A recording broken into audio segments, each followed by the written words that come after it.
On va prendre le temps qu'il faut pour que chacun d'entre nous comprenne un tout petit peu de quoi il est question.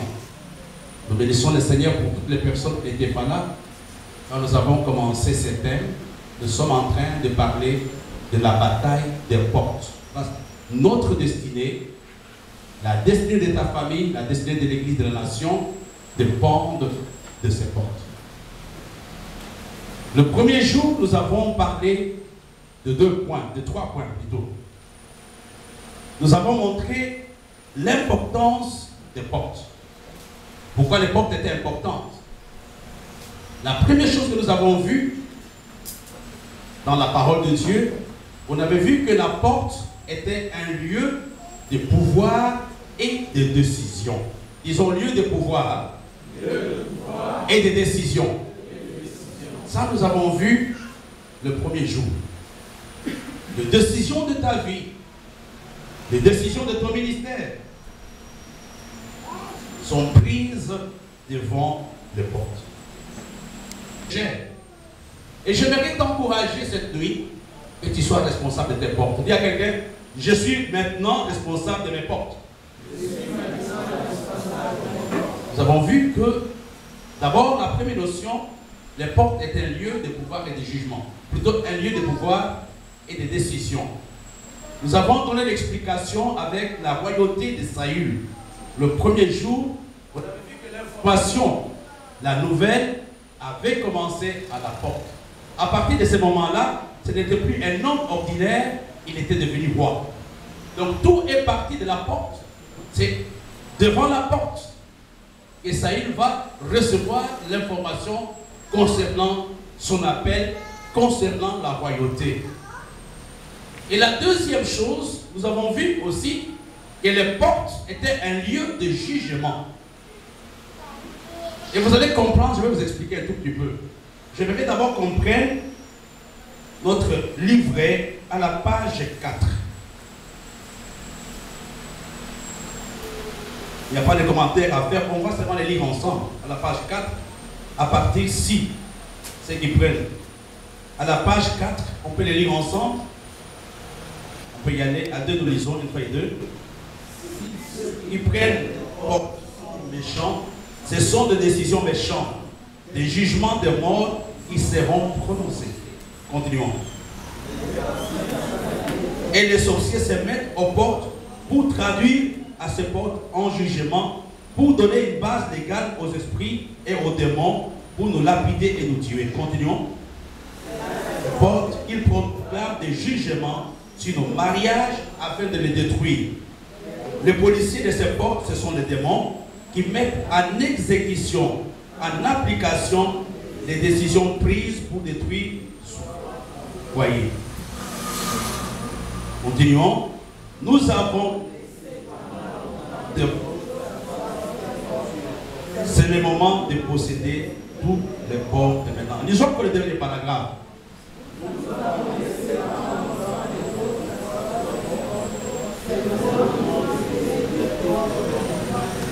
Regardez, là, nous sommes en train de parler des portes qui est un lieu de jugement.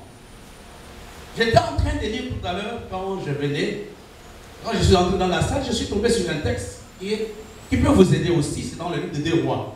On n'a pas le temps de donner toutes les explications parce que nous essayons de gagner le temps. C'est dans le livre de 2 Rois. Après l'enlèvement d'Élie plutôt, il y a un événement qui va se passer aux portes. Vous connaissez cet événement?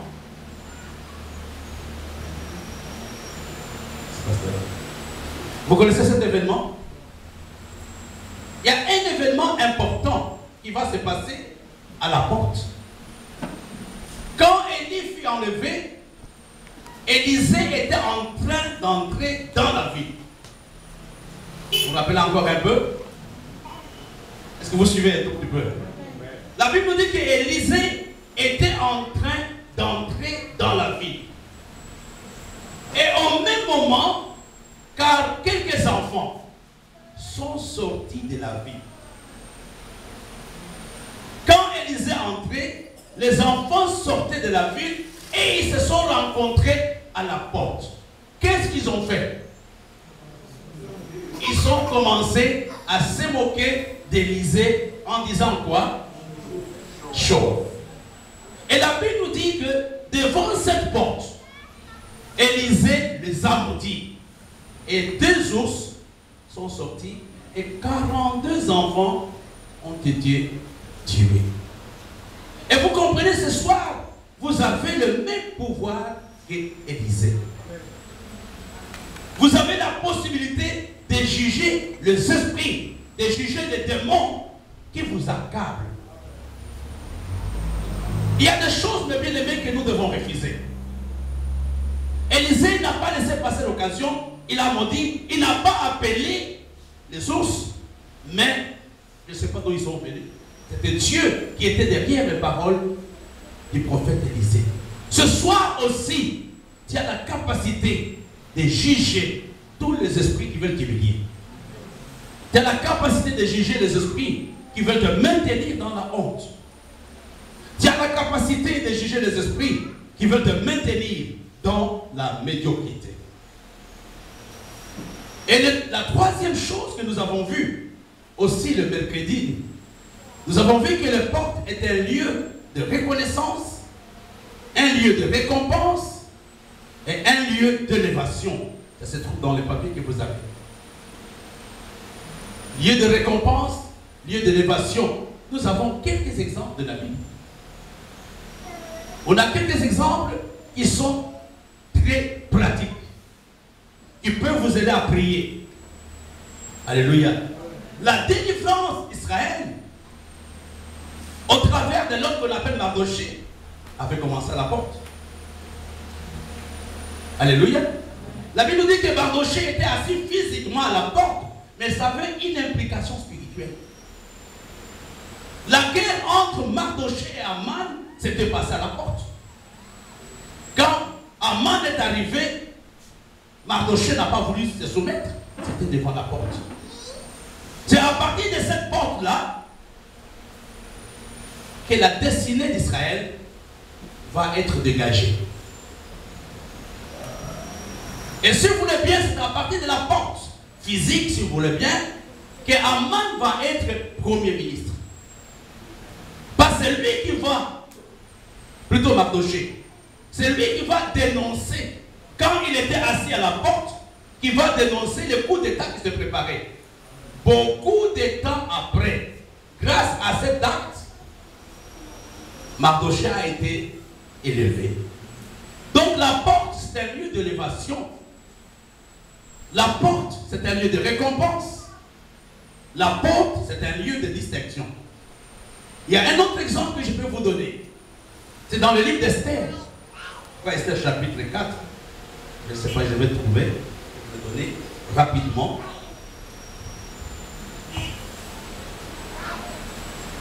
Pour ceux qui veulent avoir la référence, le cas d'Élisée, c'est dans le livre de 2 Rois, chapitre 2, du verset 23 jusqu'au verset 25. 2 ours sortis de la forêt et déchirèrent les enfants. Le cas d'Esther, c'est dans le livre de Esther chapitre 2. C'est là où nous voyons aussi le cas d'Esther chapitre 2. Et vous allez lire toute l'histoire, vous allez comprendre ce qui s'était passé. Mais ce que je vais vous donner encore comme un autre exemple, c'est le mariage de Ruth. Le mariage de Ruth aussi avait été décidé à la porte. Ruth chapitre 4. Ruth chapitre 4, c'est pas dans les notes. La Bible nous dit au verset 14, verset 1, Boaz monta à la porte et s'y arrêta. Or voici, il y avait 3 de rachat. Et donc Boaz avait parlé, vint à passer. Boaz lui dit, approche-toi, reste ici, etc. Quand vous lisez le verset 13, Boaz prit Ruth qui devint sa femme. La décision du mariage de Ruth s'était passée à la porte. Vous voyez? Donc la décision du mariage de Ruth et de Boaz s'était passée à la porte. L'élévation de Mardoché s'était passée à la porte. La royauté de Saül s'était passée à la porte. Alléluia. Donc nous avons vu trois choses. Je ne veux pas que vous puissiez être troublés par ce que j'ai dit. La première chose, la porte, c'est un lieu de quoi? De pouvoir et de décision. La deuxième chose, la porte est un lieu de jugement. Et troisième, la porte est un lieu de reconnaissance, de récompense, d'élévation. Et vous comprenez pourquoi je fais ces trois distinctions? C'est simplement pour vous aider à saisir la pensée et pour vous aider à prendre au sérieux ce temps. Vous pouvez décider sur votre vie. Vous pouvez prier pour juger les esprits qui dérangent votre vie. Vous pouvez aussi prier pour réclamer votre élévation, votre bénédiction. Et hier, je vous ai expliqué en quelques minutes le pourquoi de pouvoir posséder nos portes. Il y a trois choses que nous avons vues hier. L'importance de posséder les portes. On avait vu que la première importance, c'était quoi? C'est pourquoi? C'est pour combattre, c'est pour aider les gens qui sont sous l'emprise des démons. Donc quand nous possédons les portes, nous prions pour les libérations, nous prions pour leur délivrance. Là, ça a été dit hier. Il y a des gens qui sont dans l'église, mais qui sont sous l'emprise des démons. Il y a les actes que nous posons, mais qui sont influencés par les démons. Et nous avons vu aussi hier le deuxième objectif de l'importance de posséder les portes, c'est pour avoir le réveil spirituel. Parce qu'il y a des cœurs qui sont totalement contrôlés par... Il y a les portes de certains cœurs qui sont contrôlés par les démons. Et ces gens, malgré leur bonne volonté, n'arrivent pas à se réveiller. Et la troisième, ou le troisième objectif, et pourquoi posséder les portes, c'était pourquoi? Pour entrer. Je vous ai donné ces papiers pour les lire. C'est pour vous aider un tout petit peu. C'est pour entrer dans l'héritage. L'héritage, c'est là où il y a le travail, c'est là où il y a le mariage, c'est là où il y a tout ce que Dieu vous a promis. Est-ce qu'on peut y aller? Le premier point, c'est quoi? Hein? Pourquoi la bataille aux portes? Hein? Allons-y. Seigneur Jésus, aide-moi. Premier point, c'est quoi? Libérer ceux qui sont sous l'emprise du diable. Libérer ceux qui sont sous l'emprise. 2, parce que nous avons soif du réveil spirituel. 3, entrer dans notre héritage. Et vous comprenez que ce n'est pas un sujet qu'on peut épuiser en 3 séances. Là, je vous donne simplement un canevas de prière. Il y a énormément de choses, peut-être la semaine prochaine, nous pouvons encore revenir là-dessus. Mais hier soir, nous avons vu, avant de nous séparer, un point important. Nous avons vu que la bataille aux portes, le diable est un stratège. Il met en place un système pour nous empêcher d'accéder à notre héritage. Il met en place un système pour que ce que Dieu t'a promis tarde à venir. Pour que ce que Dieu t'a promis n'arrive pas à se concrétiser ou à se matérialiser. Nous avons vu, je pense, 4 ou 5 points. Je les compléterai aujourd'hui. Le premier point, c'est quoi? L'ignorance et l'aveuglement. Deuxièmement, la distraction. Troisièmement, le refroidissement. Quatrièmement, le découragement et l'impatience. Et le dernier point que nous avons vu hier, la recherche de plaisir. Nous avons vu tous ces points hier. Mais je voudrais aujourd'hui compléter quelque chose qui peut nous aider un tout petit peu par rapport.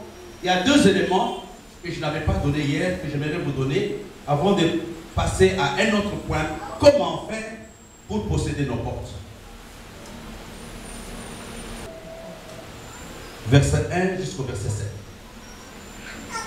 Je l'ai péché et couché à la porte.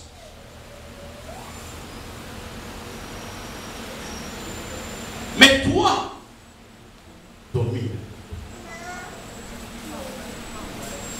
Vous savez, un autre élément par lequel le diable passe, c'est le tas de notre cœur. La mauvaise gestion de notre cœur, la méchanceté peut être un obstacle à la bénédiction divine. Même dans le monde, les méchants ne réussissent pas. Ils finissent toujours mal. Ici, la Bible nous dit, c'est Dieu qui parle à Caïn. Il dit, fais attention à ton cœur. Fais attention à la peau de ton cœur. Il y a quelque chose de mauvais qui est devant. Il y a quelque chose devant la peau de ton cœur qui est là. Mais toi, tu dois faire quoi? Tu dois te dominer. Un autre élément par lequel le diable passe, c'est la mauvaise gestion de ton cœur, la méchanceté, la jalousie, la haine. Toutes ces choses te retardent. Toutes ces choses t'empêchent d'entrer dans le programme glorieux de Dieu. Et les gens ne font pas attention. Les gens ne font pas attention à leur cœur. N'oublions pas que la vie chrétienne commence avec le cœur. Ce n'est pas la tête. Tu peux dire, moi je ne suis pas adultère, je ne suis pas sorcier. Mais tout ce qui se trouve dans ton cœur, c'est la mort des gens. C'est leur destruction. C'est leur divorce. C'est leur maladie. Toutes les mauvaises nouvelles te réjouissent. Nous voyons clairement ici un autre élément pour compléter la liste d'hier. C'est la gestion de notre cœur. La méchanceté de ton cœur peut pouvoir te retarder. Il y a une expression que mon pasteur utilisait souvent. Il a dit, même quand on était critiqué, même quand on était persécuté, il y a une parole que le pasteur disait, garde l'innocence de ton cœur. Et vous savez, le diable n'a pas besoin de savoir qui a raison. Dieu n'a pas besoin de savoir qui a raison, qui a tort. Mais Dieu a seulement besoin de savoir qui est innocent. Et il y a beaucoup de choses par lesquelles nous passons qui nous amènent à perdre notre innocence. Mais Dieu nous dit, nous avons la possibilité de dominer ça. Il dit, mais toi, domine. Toi, aie de l'autorité. Toi, marche sur ces choses. Vous voyez la mauvaise gestion de votre cœur. Il y a des choses que Dieu ne vous donne pas à cause de votre cœur. Et si je lui donne, il va faire quoi? Si je lui donne le mariage, si je lui donne l'argent, il va détruire les gens avec son cœur.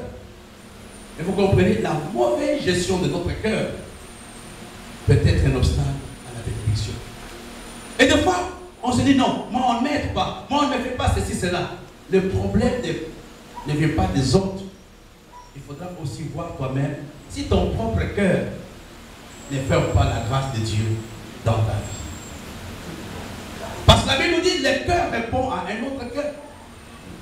Et des fois, nous avons tendance à accuser les gens. Ils ne sont pas bons, ils ne sont pas sérieux, ils m'ont fait ceci, ils m'ont fait cela.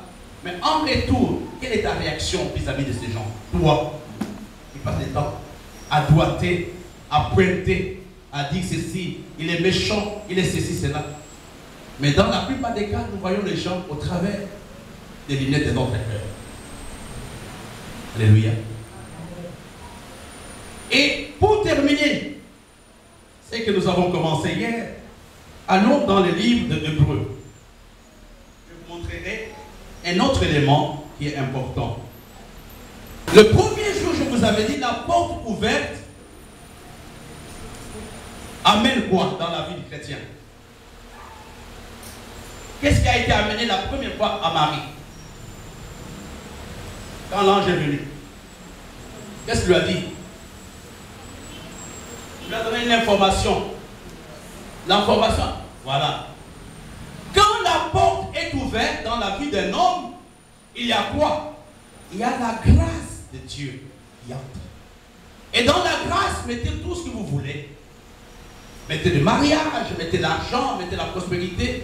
Il y a d'abord la grâce qui arrive dans la vie de quelqu'un quand la porte est ouverte. Alors, si vous avez bien compris, allons ensemble dans le livre de Hébreux chapitre 12. Passez les liens de moi. Hébreux chapitre 12, verset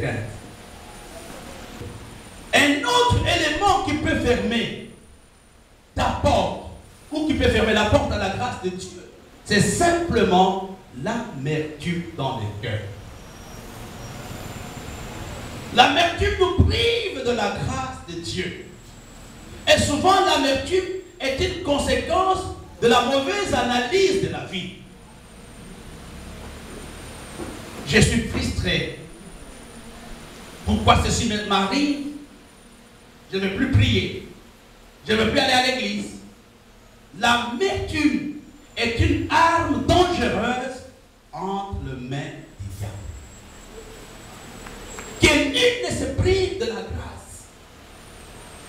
Que nul ne se prive de bonnes choses de Dieu. Aujourd'hui, tu es en train de penser que non, Dieu t'a déçu. Dieu aurait dû faire ceci ou cela pour toi. Mais malheureusement, tu n'as pas toutes ces choses. L'amertume ferme la porte de ta vie. Nous ne pouvons pas, mes bien-aimés, rectifier notre passé, mais nous pouvons au moins bien préparer notre avenir. Alléluia. Amen. Combien d'opportunités que nous avons perdues. Mais quand tu passes ton temps à ressasser les frustrations, les échecs d'hier, tu détruis la grâce de Dieu dans ta vie.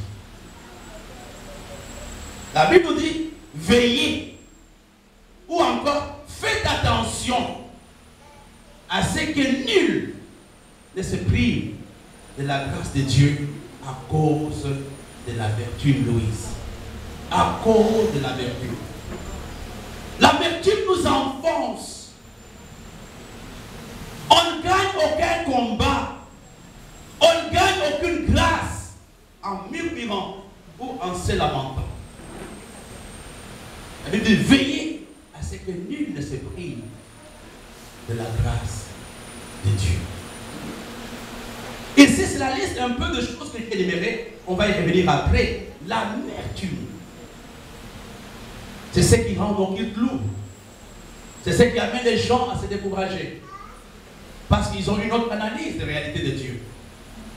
Moi, pourquoi ceci m'est arrivé? Moi, je suis frustré. J'aurais aimé avoir 15 enfants. Dieu m'en a donné 2.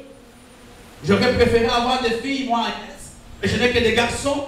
Et l'amertume arrive. Il y a 1001 raisons qui peuvent amener l'amertume dans le cœur. Est-ce que vous me suivez? L'amertume t'amène à ne pas apprécier même ce que Dieu fait pour toi. L'amertume détruit l'adoration dans ton cœur.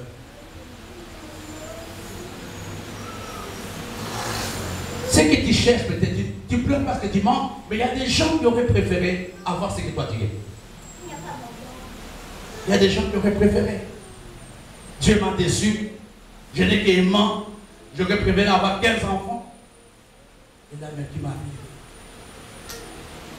Quand je regrette, je suis encore chez mon père.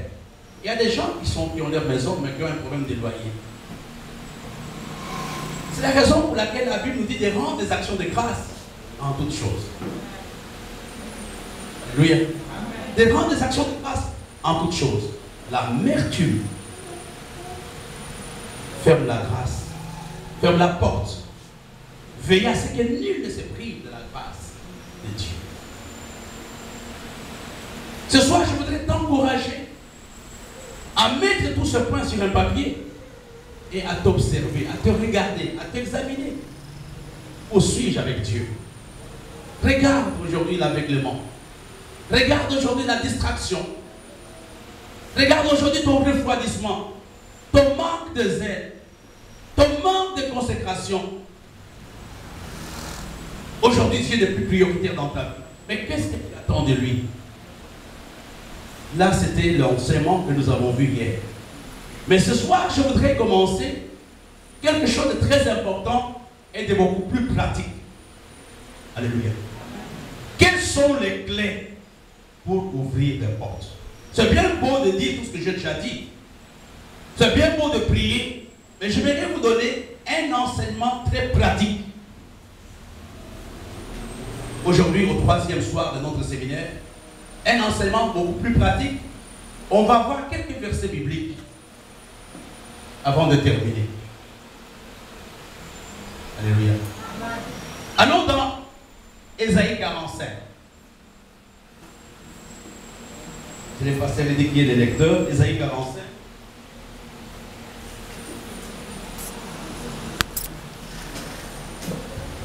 Verset 1 jusqu'au verset 3.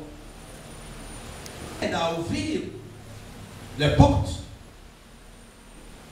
La première clé, elle est parallèle à ce que nous avons vu hier. Personne ne peut ouvrir la porte s'il n'a pas la connaissance de qui est Dieu. Vous savez, plusieurs nous sommes dans les erreurs. Nous commettons beaucoup de situations difficiles, beaucoup d'erreurs, parce que nous ne connaissons pas Dieu. La première clé pour ouvrir la porte qui est verrouillée, c'est la connaissance de qui est Dieu. C'est la connaissance de sa parole. Quand tu ne connais pas tes droits, quand tu ne connais pas ce que Dieu dit dans la parole de Dieu, tout le monde peut te malmener comme il veut. La première chose qui est très importante pour des gens qui veulent voir les portes de leur vie s'ouvrir, c'est la connaissance de Dieu et de sa parole.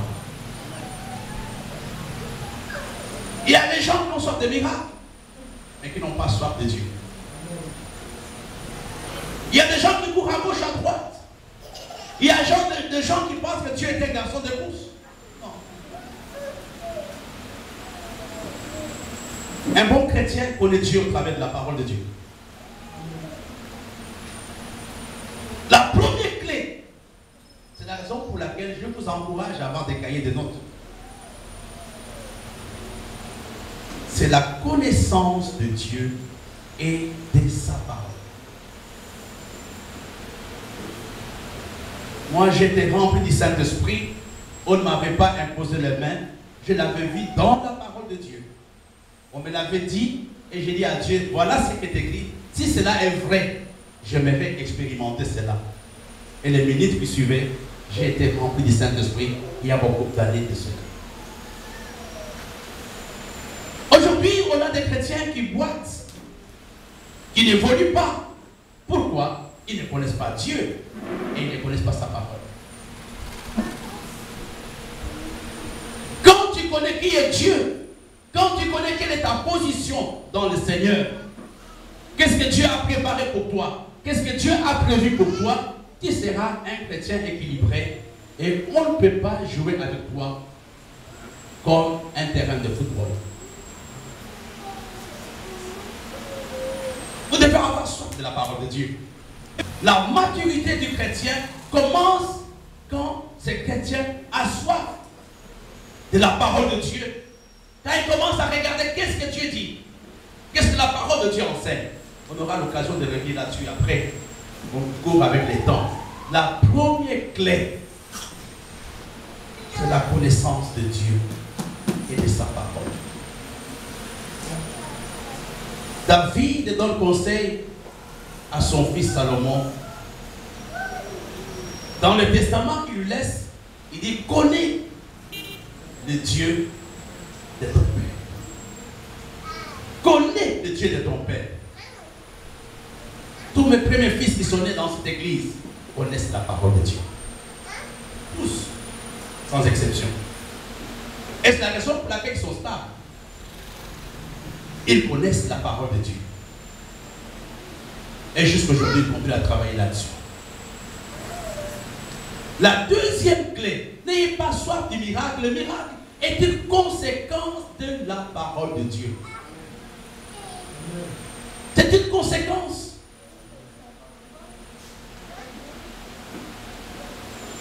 Il y a des gens qui courent devant les choses de ce monde, mais qui oublient qui donne ces choses. Et comment les avoir? Un homme qui connaît Dieu a un comportement différent de celui qui ne le connaît pas. Un homme qui connaît Dieu ne cherche pas à impressionner les gens, il cherche à plaire à celui qui l'a appelé. C'est la première clé. La deuxième clé, le pasteur nous l'a donnée. La deuxième clé pour ouvrir les portes, c'est la présence de Dieu. C'est la présence de Dieu. Dieu dit à Cyrus, moi-même je serai devant toi. Il dit à Moïse, moi-même je serai devant toi dans Exode 33. Moi-même je te précéderai. Vous savez mes frères et sœurs, rien ne peut changer dans nos vies. Rien ne peut changer dans le ministère si nous ne désirons pas la présence de Dieu. C'est les chants, je sors de ta présence. On peut les chanter. Je sens toi chaque jour, à chaque heure. Oh, j'ai besoin de toi. Viens, Jésus, me meurt auprès de moi, les ennemis dans l'ombre rôdent autour de moi, accablé par le monde. Que ferais-je sans toi chaque jour, à chaque heure? Oh, j'ai besoin de toi. Viens, Jésus, et demeure auprès de moi. La présence de Dieu dans ta prière. Dis à Dieu, ne me prive pas de ta présence. J'en ai grandement besoin ce soir. J'ai besoin de ta présence, non seulement quand je suis à l'église, mais j'ai besoin de ta présence dans ma maison, dans mon travail, dans ma voiture, dans la cuisine. J'ai besoin de la présence de Dieu. Votre vie aura un autre goût quand vous allez désirer la présence de Dieu. Il adoucit les peines, il vous donne l'espoir, il vous donne la paix. Et vous n'allez pas regarder les choses de la même manière.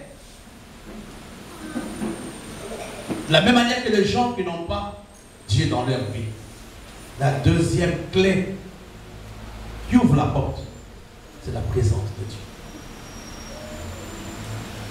C'est-à-dire, il faut dire à Dieu de ne plus parler de ta présence. La troisième clé, c'est la soif de Dieu. C'est l'amour pour Dieu. La passion pour Dieu. Regardez, David pouvait dire, mon cœur est dans la joie quand on me dit, allons dans la maison du Seigneur. Il était excité. Il voulait, il aimait Dieu. Il y a un texte célèbre que tout le monde connaît dans le livre de Psaumes. Fais de l'Éternel tes délices. Il fait quoi? Il te donne ce que ton cœur désire. C'est quoi faire de l'Éternel tes délices? Ça signifie réjouis-toi en Dieu. Trouve du plaisir en lui. Les délices, c'est la joie extrême. Il dit, trouve du plaisir en étant en lui. Ne regrette pas d'être chrétien. Ne regrette pas de le servir. Quand on aime quelqu'un, on a envie de le voir. On a envie de passer du temps avec. Son absence vous fait souffrir. C'est la passion pour Dieu qui peut ouvrir les portes de ta vie. L'amour exagéré. Dieu n'a pas besoin de savoir combien de gens adorent au rocher, mais Dieu a besoin de savoir qu'il aime au rocher. Qu'il aime réellement au rocher. Et vous serez surpris, il y a des gens qui sont à l'église, ce n'est pas parce qu'ils aiment Dieu, c'est parce qu'ils ont des problèmes. Et Dieu veut que nous l'aimions sans raison. Que j'ai à manger ou pas, dans le bon ou le mauvais jour, je chanterai. Et il n'y a rien qui peut me séparer de l'amour de Dieu. L'amour passion, l'amour engagement, l'amour consécration ouvre la porte. Et vous savez, c'est l'une des choses que le diable essaie de nous voler. Être de chrétiens, mais qui n'aiment pas Dieu. Mais qui sont à l'église, qui n'aiment pas Dieu. Qui n'aiment pas son église. Mais qui sont à l'église parce qu'ils ont des besoins. Ils chantent quand Dieu a donné quelque chose. Mais quand Dieu ne donne rien, ils sont fâchés avec lui. Ils ne vont pas chanter. Ils ne vont pas venir à l'église. Mais Dieu veut aujourd'hui avoir une église où les hommes et les femmes aiment réellement Dieu. Alléluia.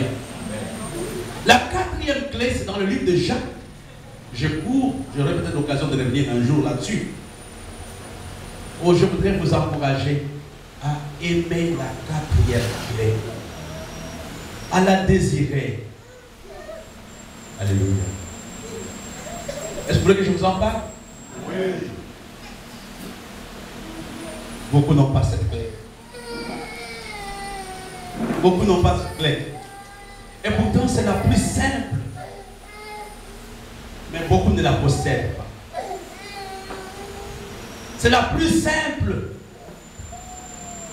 Tous les enfants ont cette clé. La plupart des enfants. Mais beaucoup ne la possèdent pas.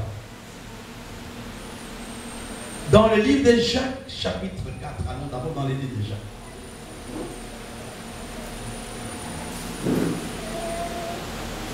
Et puis on va lire la suite. Jacques chapitre 4.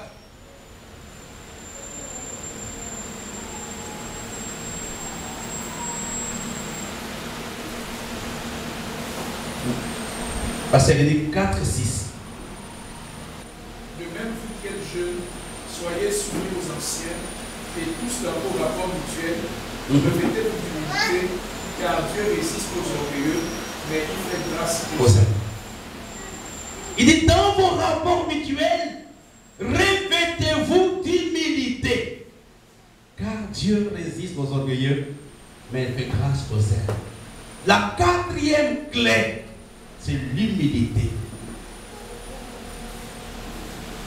Mais bien aimé, c'est quelque chose qui nous manque. La Bible nous dit que Dieu résiste aux orgueilleux, mais il fait grâce aux ailes. Il ne fait pas grâce aux gens qui prient beaucoup.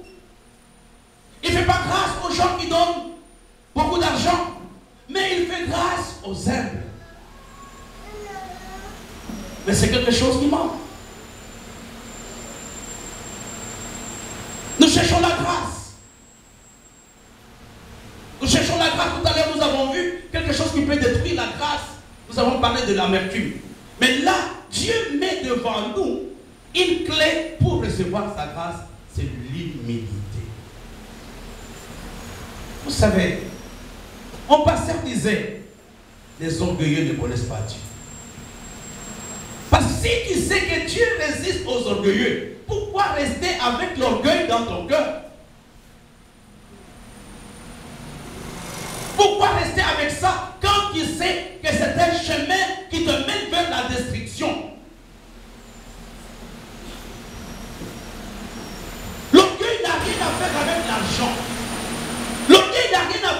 l'argent, n'a rien à faire avec la classe sociale, mais c'est l'état de ton cœur. Tu te donnes tellement une importance. Moi, demander service à quelqu'un, je ne peux pas. Je ne peux pas demander service à quelqu'un. Il va se moquer de moi. Je suis tellement un homme très important. Tu te mets dans une position d'un homme ou d'une femme intouchable. La Bible nous dit, Dieu résiste aux orgueilleux et fait grâce aux humbles. Regarde, tu ne peux pas ouvrir la porte avec l'orgueil. Là, il n'y a aucun démon. C'est Dieu lui-même qui dit, tu n'entres pas. Regardez, Dieu résiste, ça signifie quoi? Il met l'opposition, il met la résistance, il met le blocage dans ta vie. Ce n'est pas les démons. Ce ne sont pas les démons, mais c'est Dieu lui-même qui te dit, ah, Pierre, n'entrez pas. Parce que je n'ai pas encore vu suffisamment d'unité dans ton cœur. Tu ne peux pas entrer. La Bible nous dit que Dieu résiste aux orgueilleux, mais il fait grâce aux humbles. Il y a des choses que nous cherchons. Il y a des choses que nous demandons à Dieu. Dieu ne nous les donne pas parce qu'il sait. Parce qu'il ne voit pas dans ton cœur l'humilité. J'aimerais encore vous dire que ça n'a rien à faire avec être riche ou pauvre. C'est un état d'esprit. Tu te donnes, vous savez, l'orgueil se croit au mensonge du diable. Tu te donnes un statut que tu n'as même pas. Il te fait croire que tu es l'homme le plus important. L'orgueil, c'est quelqu'un qui croit au mensonge du diable, qui se donne une position qu'il n'a même pas.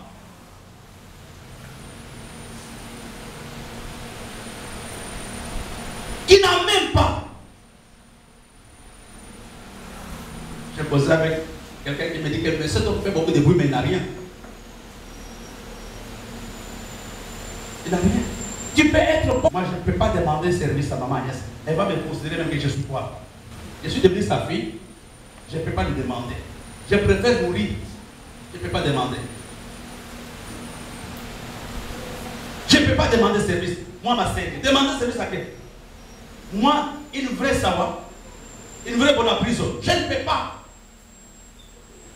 L'orgueil n'a rien à faire avec l'âge. Ça n'a rien à faire avec l'argent. Je ne vous ai pas demandé d'être mendiant, mais demander service à quelqu'un, poser la question à quelqu'un, demander conseil à quelqu'un, ça n'enlève rien dans ta vie. Tous les grands présidents que nous connaissons, ils ont des conseillers. Ils ne sont pas intelligents par eux-mêmes. Ils ont des conseillers. Ils demandent comment on parle. On leur fait des discours. On leur fait comment marcher. On leur montre comment s'habiller. À cause de l'orgueil, nous restons dans la médiocrité sans nous en rendre compte. À cause de l'orgueil, nous restons dans la prison de problèmes. Il y a quelqu'un qui a la solution. Il peut te dire, on ne traite pas son mari de cette façon. On ne parle pas comme ça. Il suffit que quelqu'un t'impose les mains simplement pour que ta situation change. Il y a des choses, mon frère et ma soeur, que tu ne peux pas connaître seul, mais tu as besoin de quelqu'un. Il n'y a rien, mais bien aimé. C'est-à-dire, tu regardes ma vie. Moi, j'avais honte d'inviter des gens. Je disais, mais l'église était grande. Aujourd'hui, on n'est pas nombreux. Qu'est-ce que les gens, comment ils vont me considérer? Dieu m'a dit ça, c'est de l'orgueil. Personne ne peut t'aider quand il y a l'orgueil dans ton cœur. Et il y a plusieurs personnes qui ne font pas la percée dans leur vie à cause de l'orgueil. Il y a des gens qui se détruisent. Il y a des gens qui n'avancent pas. Il y a des gens qui n'évoluent pas à cause de l'orgueil. Je n'hésite pas de demander même aux frères de l'église, même aux chrétiens, est-ce que rappelle-moi tel verset. Pasteur, rappelle-moi tel verset. Ça ne m'enlève rien. Tu peux dire à quelqu'un où se trouve le livre de Jean. Mais à cause de l'orgueil, on dit ils sont dans le livre de Jean, mais toi tu es dans le livre de Habakkuk. On te dit que non, c'est à droite. C'est à droite. Toi tu penses que la vie éternelle va commencer au ciel. Mais la vie éternelle commence maintenant. Mais l'orgueil une forme d'aveuglement. L'orgueil te maintient dans l'ignorance. Parce que l'orgueil te met dans une position où tu joues un rôle qui n'est pas le tien.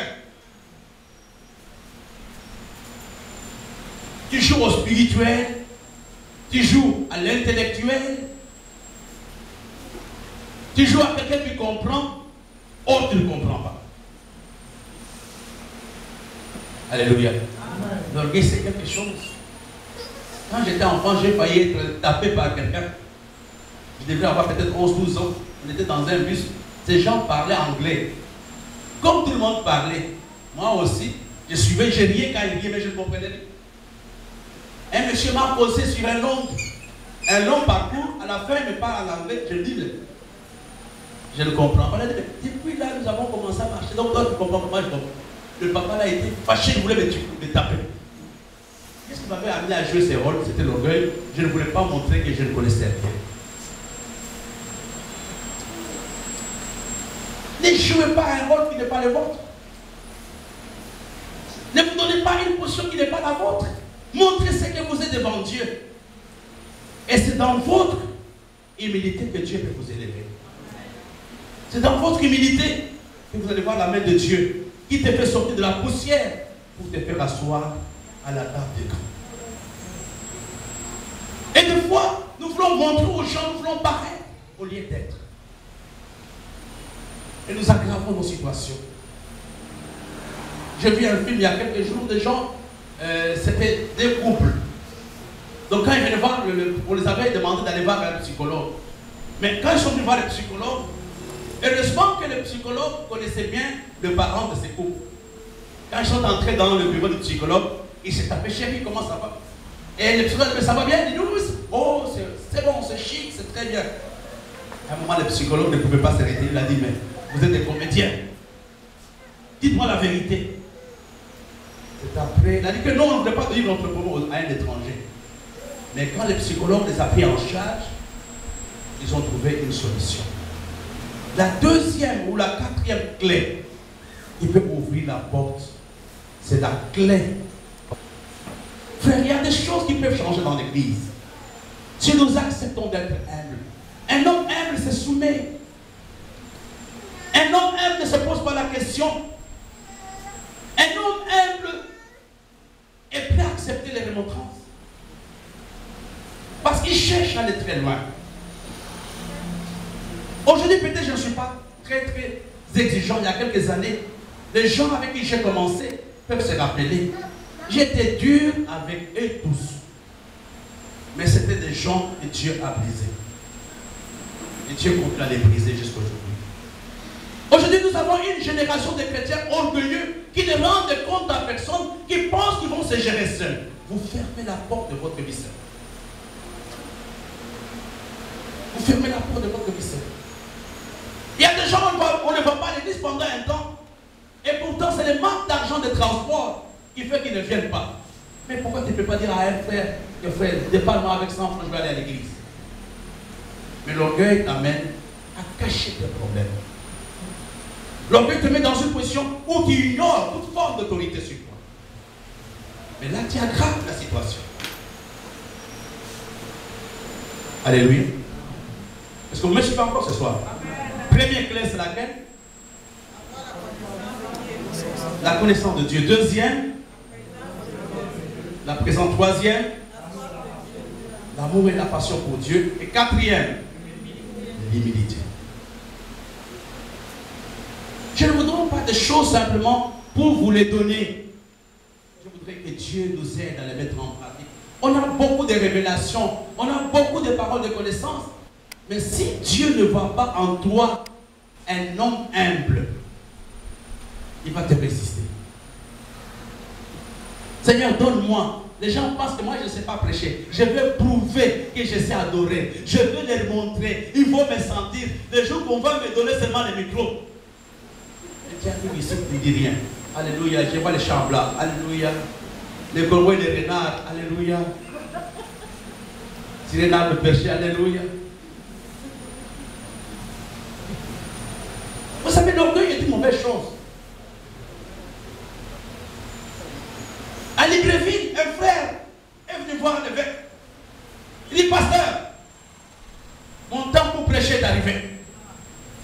On a dit, frère, il faut faire attention. Elle a dit, non, non, non, non.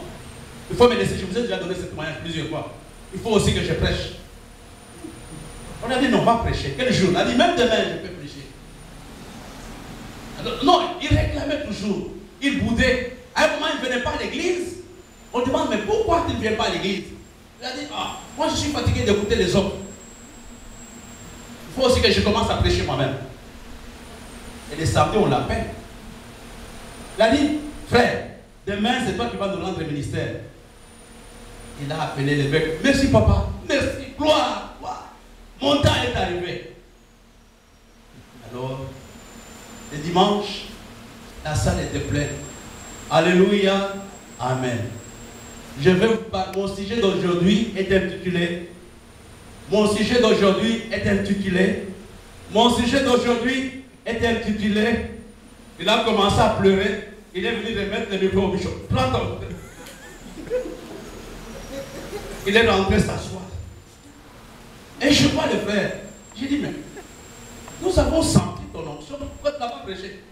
Il a dit, il y avait un homme. Qui se rappelle ce témoignage? Vous ne vous rappelez pas? Ben se rappelle. Il a dit, il y avait un homme habillé en noir. Il s'est mis devant la chaîne avec un couteau. Il a dit, pars, je vais t'étrangler. Le frère, après on demande encore, viens prêcher. Il a dit, moi je ne vais plus prêcher.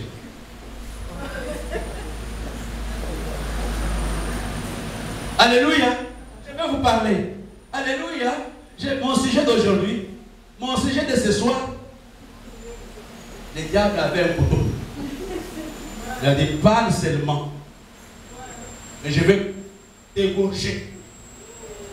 Le gars a ramené le micro en pleurant. Quand vous voulez servir Dieu, cultivez le sentiment d'humilité.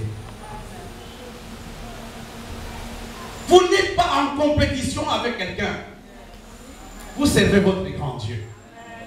Tu as suivi mes prédictions.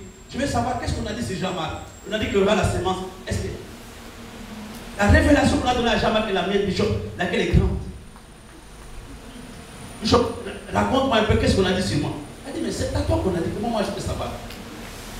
J'aime que mon Bishop lui-même me dise. Moi j'en ai appelé mon Bishop. C'est pas à cause de la révélation qu'on m'appelle mon Bishop.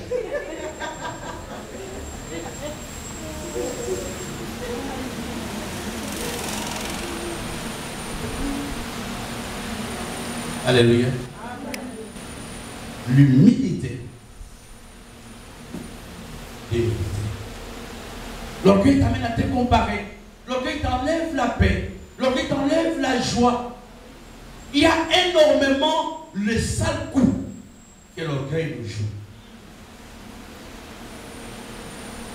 Vous allez sentir, les jours qu'on va me mettre au programme, vous allez sentir, et qui vient avec 54 versets. Pour un clip de 10 minutes. On va lire dans Habakkuk. Et puis dans Maccabée. C'est pas même dans le livre Apocalypse, même dans Maccabée. Nous allons lire dans l'évangile de Philippe.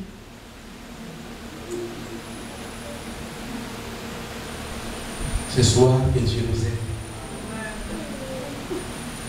Mes frères et sœurs, je vous dis la vérité.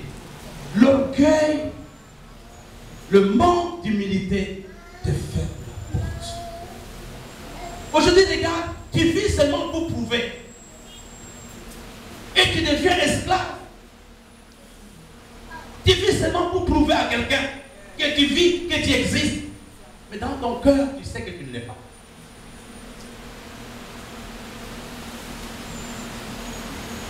Alléluia.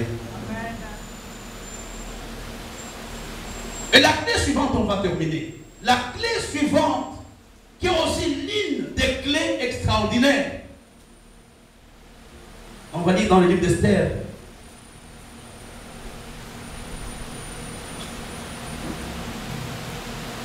Excusez-moi, on va terminer bientôt.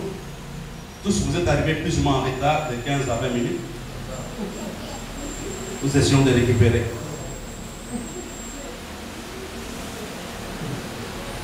La Bible nous dit, va, à partir du verset 15, Esther a envoyé dire à Mardochée, va, rassemble tous les Juifs qui se trouve assise et jeûner pour moi sans manger ni boire pendant 3 jours, ni la nuit, ni le jour.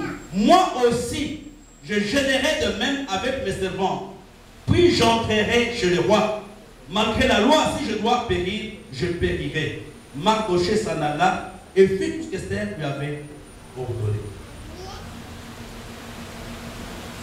La 5e ou la 4e clé, la 40e, la 5e qui nous permet d'ouvrir, c'est une clé extraordinaire.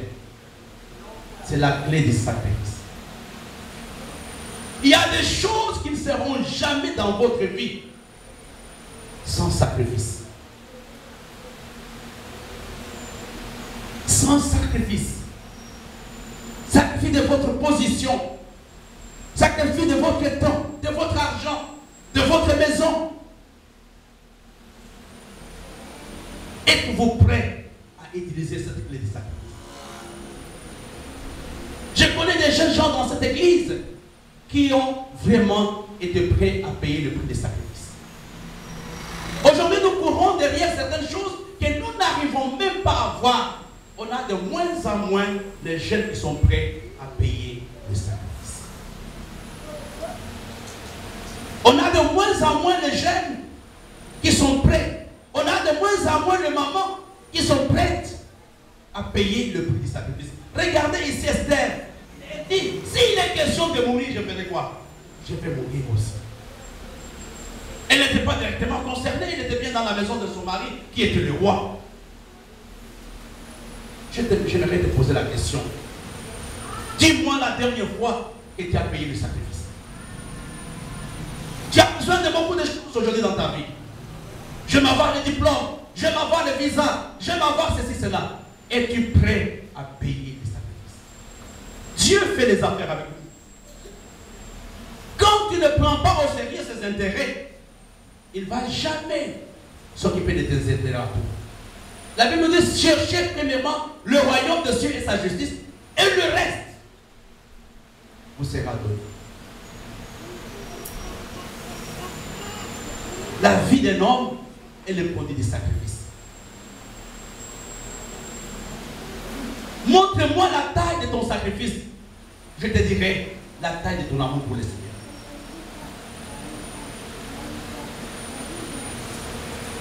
Dieu veut que tu sortes de ton zone de confort à un certain moment.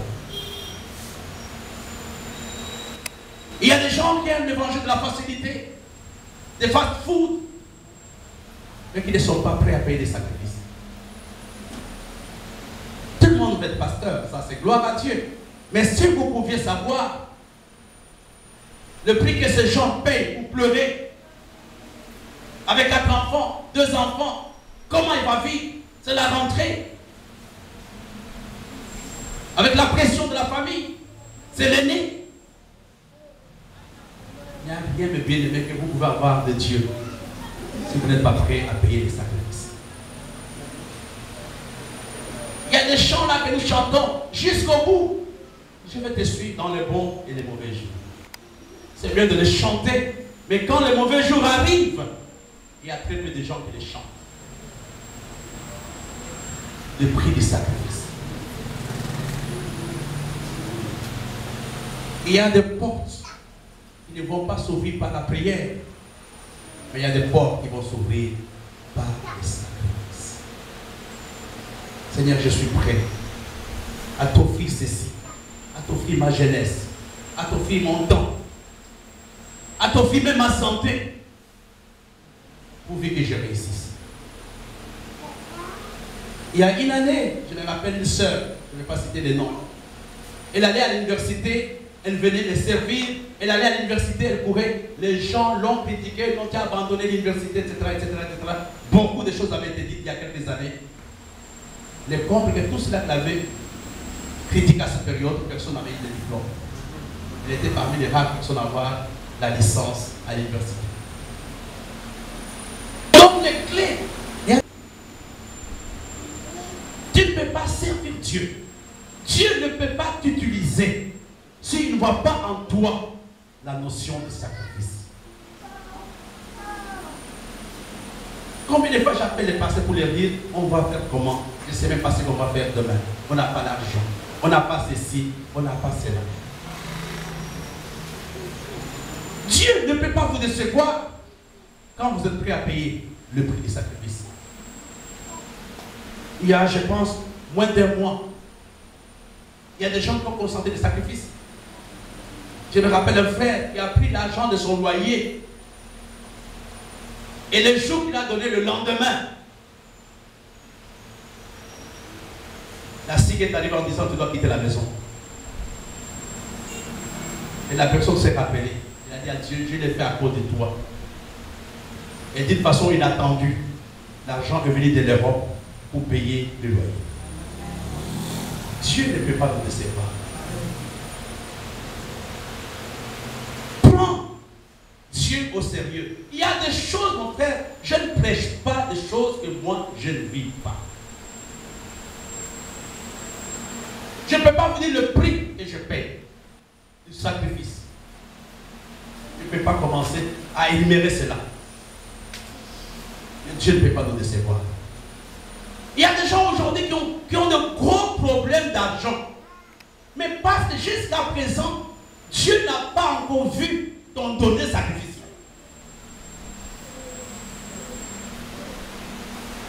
Tu as encore des réserves en disant, au mauvais jour, si ça barre un peu, j'ai encore mes 500 000 à la banque, je vais les prendre. On peut pas prier ici. On a l'argent du loyer. On a ceci, là, la bâche, là, c'est 15 000 francs. Je dis non, moi je ne vais pas toucher avec 40. Maman, ça m'a fait quelque chose. Moi je suis seul. Je suis sans mari. Si je vous donne tout, je vais vivre comment? Même si on pleure, on serre les cœurs. La dit les papas là, les Congolais là parlent comme ça, je serre les cœurs. Je ne donne pas.